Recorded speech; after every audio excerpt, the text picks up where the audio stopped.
श्री सद्गुरु देवाय नमः। भाइयों बहनों, इस कलिकाल में हर व्यक्ति दौड़ा जा रहा है, ऐसी अंधी दौड़ में जिसका कोई छोर नहीं है।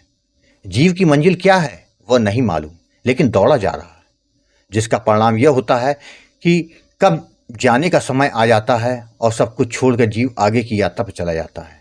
पूछा जाए कि जीवन में क्या किया तो जवाब होता है बाकी योनियों की तरह बच्चा पैदा किया और उनके पालन में पाप और पुण्य कर डाले, जिसके बाद कर्मों के अनुसार स्वर्ग और नरक भोग कर पृथ्वी पर आ गए। विभिन्न विभिन्न योनियों में भटकने के बाद जब कभी मानव तन मिला तो फिर वही कार्य किया जो पहले किया था। क्या मानव जन्म पाने का एकमात्र यही लक्ष्य है? ऐसे तो 84 के फेरे से कभी मुक्ति नहीं मिल पाएगी। हर जन्म में सुख और दुख को झेलना पड़ेगा। अरे भाई, मानव तन तो देवताओं को भी दुर्लभ है, तो फिर फालतू में क्यों बर्बाद कर रहे हो? राधा नाम का सहारा ले लो तो जीवन धन्य हो जाएगा। निरंतर नाम जप करने से प्रारब्ध नष्ट हो जाता है, जिससे जीव का भाग्योदय हो जाता है। देरी किस बात की? जब जागो तब सवेरा। निरंतर नाम जप करके भगवान को पालो, साथ ही आने जाने के चक्कर से मुक्ति पालो। यही तो जीव का एकमात्र लक्ष्य है। आज जो कथा या दास सुनाने जा रहा है वह छत्तीसगढ़ से विपिन जी ने भेजी है, जिसको सुनकर राधा नाम की महिमा क्या है आपको समझ में अपने आप आ जाएगी। इस कथा को पूरा जानने के लिए इस वीडियो को आखिर तक अवश्य देखिएगा। इसके साथ ही यदि आप राम नाम के प्रताप से जुड़ी कोई सत्य कथा का आनंद लेना चाहते हैं तो हमारे दूसरे चैनल गोकुल भवन अयोध्या को जरूर देखें। विपिन जी ने बताया कि गुरुदेव, मेरा नाम विपिन है। मैं छत्तीसगढ़ के एक गांव का रहने वाला हूं। गुरुजी, आज से 2 साल पहले मेरे परिवार में सभी कुछ अच्छा चल रहा था। मेरे परिवार में मेरे बड़े भैया भाभी, मेरी छोटी बहन और मैं हूं। हमारे माता पिता का करीब 10 वर्ष पहले सड़क दुर्घटना में देहांत हो गया था। मेरे भैया और भाभी ने हमको माता पिता की तरह प्यार दिया, हमारी हर चीज़ का ध्यान रखा, हमको कभी माता पिता की कमी नहीं होने दी। लेकिन हमारे जीवन में वह मनहूस दिन भी आया जिसने हमारे घर को बिखेर दिया।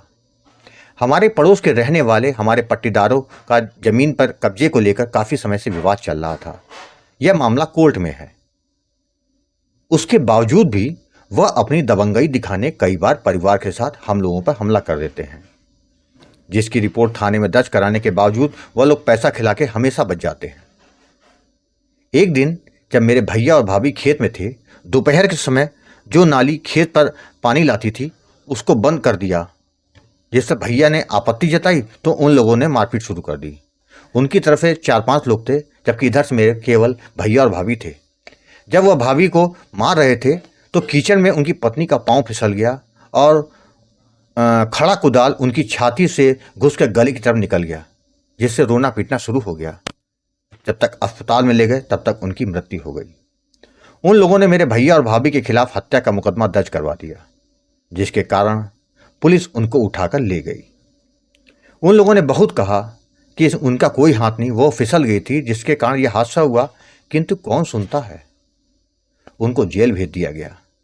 हम लोगों ने बहुत प्रयास किया कि किसी तरह उनको जमानत मिल जाए, किंतु सारे प्रयास विफल हो गए थे। अच्छे से अच्छा वकील भी किया, किंतु कुछ नहीं हो रहा था। हमारे घर में शुरू से ठाकुर जी और राधा रानी की सेवा होती आ रही है। मैं मंदिर गया, मैंने प्रार्थना करी कि प्रभु, आपने हमारे माता पिता को छीन लिया।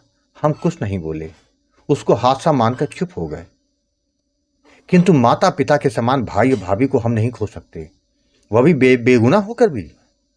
वह जेल में, उनकी जमानत के सारे प्रयास विफल हो रहे हैं। आप ही कुछ करो। मैं बहुत देर तक मंदिर खड़ा रोता रहा। उसी दिन मेरा भाई आया और उसने गुरुजी आपका नंबर दिया। अब बोला कि तुम गुरुजी से बात कर लो, जीवन में कुछ ना कुछ जरूर होगा। मुझको पूरी उम्मीद है। उसकी बातों से मुझको भी उम्मीद दिखाई देने लगी। गुरुजी, उसके बाद मैंने आपको फ़ोन किया, आपको सारी बात बताई, तो गुरुजी आपने कहा था कि परेशान मत होना, अगर गलती नहीं की है तो राधा रानी गलत नहीं होने देंगी। जो कष्ट मिल रहा है यह पूर्व जन्म के किए गए पाप कर्मों के कारण ही हो रहा है। जिसके बाद गुरुजी आपने मुझे और मेरी बहन दोनों को राधा नाम का दान दिया, जबकि विधि और सावधानियों के बारे में समझाया। गुरुजी, जिस दिन से नाम दान मिला उसी दिन से हम दोनों भाई बहन ने नाम जप भाव और विश्वास के साथ जपना शुरू कर दिया। गुरुजी, हमें आपकी बातों पर पूरा विश्वास था। हर समय हमारा नाम जप होता रहता था। 24 घंटे यही मन में रहता था कि कैसे भी हो जमानत हो जाए, भैया भाभी मेरे घर आ जाएं। गुरुजी, हम दोनों के निरंतर राधा नाम जप ने 40 दिन बाद कृपा कर दी। भैया भाभी दोनों को जमानत मिल गई, दोनों लोग घर आ गए। हमारे लिए यह किसी त्योहार से कम नहीं था। अब हमको पूरा विश्वास हो गया कि जिस तरह राधा रानी मेरे भैया और भाभी को जेल से निकाला है वह उनके माथे पर लगे कलंक को भी दूर कर देंगी। गुरुजी, आपको याद होगा कि जिसके बाद भाई और भाभी ने भी नामदान लेकर नाम जप करना शुरू कर दिया है। घर के सभी लोग नाम जप कर रहे हैं। यह राधा रानी की ही तो कृपा है। गुरुजी, आप जो कार्य कर रहे हैं उससे बहुत से लोगों के अंधेरे जीवन में उजाला हो रहा है। हमने देखा है कि जब हर तरफ केवल अंधेरा ही अंधेरा जीवन में था, उस समय राधा नाम ने ही हम सबको उबारा है। गुरुजी, आपका यह एहसान कैसे चुकाऊंगा जो राधा नाम देकर आपने किया है और मार्गदर्शन किया है। गुरुजी, हम आपको क्या दे सकते हैं, लेकिन आपके आश्रम में जहाँ गरीबों की लगातार सेवा हो रही है उसके लिए छोटी राशि भेज रहे हैं और हर महीने भेजते रहेंगे, उसे स्वीकार कर लीजिए। गुरुजी, आपको कोटि कोटि प्रणाम है। आप हमेशा हमारा ऐसे ही मार्गदर्शन करते रहिएगा। अब तो यह नाम जप कभी नहीं छूटेगा। गुरुजी, अपना आशीर्वाद हम लोगों पर ऐसे ही बनाए रखिएगा। भाइयों बहनों, आपने देखा जितना जिसका विश्वास और भाव होता है उतना राधा रानी की कृपा को वह महसूस करता है। तभी तो यह दास कहता है कि राधा नाम की शरणागति कर लोगे तो आपका उद्धार होकर रहेगा, इसमें किसी प्रकार का कोई संशय नहीं है। एक बार, केवल एक बार नाम जप करना शुरू तो करो। जीवन में कैसे कल्याण होता है आपको अपने आप समझ में आ जाएगा, किसी से पूछने की भी जरूरत नहीं। आपको यदि यह कथा पसंद आई हो तो कमेंट में राधे राधे लिखना मत भूलिएगा।